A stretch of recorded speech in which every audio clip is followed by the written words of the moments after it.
Then he asked the second, and how much do you owe? 1,000 bushels of wheat, he replied. He told him, okay, take your bill and make it 800.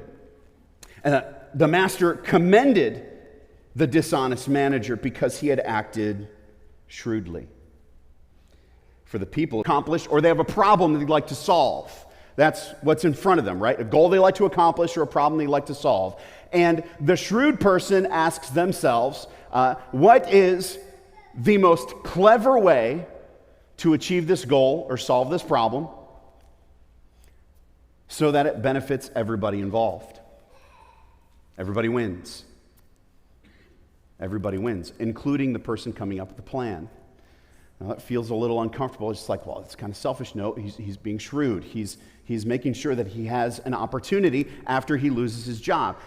Look at what he does. He calls in all of the people who owe his master money. This is not unusual, okay? There were debtors at this time, and he would be the one who would speak on behalf of the master. Okay, so if he was telling them, your bill is changing, he's not doing anything illegal. Some people think, well, that's shady. Well, he's within his authority, at least at the current moment, until he loses the books. Okay, so he's got a short period of time to pull this off, and he pulls them together, and he says, okay, here's what I'm going to do. Now, why is he able to shrink down the bills? There's a lot of scholars who have theories on this, but the majority of them that I have read think what I think, which is this. He's probably been raising the prices himself. Right? Not unusual for this kind of behavior, like from tax collectors, for instance. Rome would say, here's the percentage we want to get from our people. And then they would say, as long as you get at least that percentage, charge whatever you want. Well, it's not unusual for this to happen at this time. It's very possible this is what he's doing. And so all he's doing then is he's saying, okay, I'm going to bring these people together. I'm going to give them what the actual bill is, not the cut that I've been taking.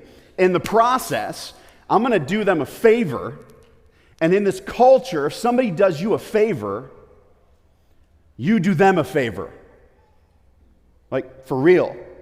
Favor was favor. Like, you did something nice. This is a huge deal that he's giving them. He's breaking off a massive part of this price, and they're going to do him a favor. So he's curried favor with them. He's allowed them to win. They're winning.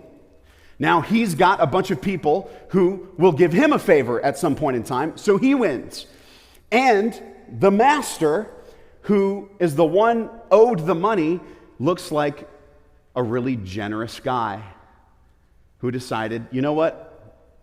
You owe me a lot. Let's knock it down and make it more affordable. Well, all of those prestigious people who owed him money are going to think wonderful things about him. Do you see how everybody wins? Everybody wins. And so it says the master commended the dishonest manager. Why? Because he'd acted shrewdly. He was clever. Now, we are uncomfortable with this frequently. So, in the moments that we have left today, I just want to ask 3 questions and kind of answer them, okay? We're going to do this with verses 8, 9, and following. The first question is this: why should we be shrewd? Why should we be shrewd? Why does it matter that we are? Here's the second question. Why aren't we?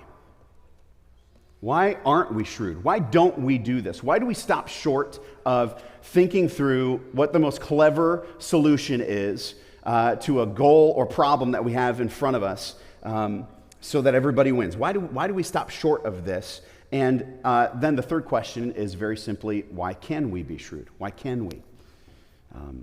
What makes it possible for me to act shrewdly in this world? So let's start with the first question. Why should we be shrewd? Why should we be? Verse 8, I'll put it up on the screen for you. The master commended the dishonest manager because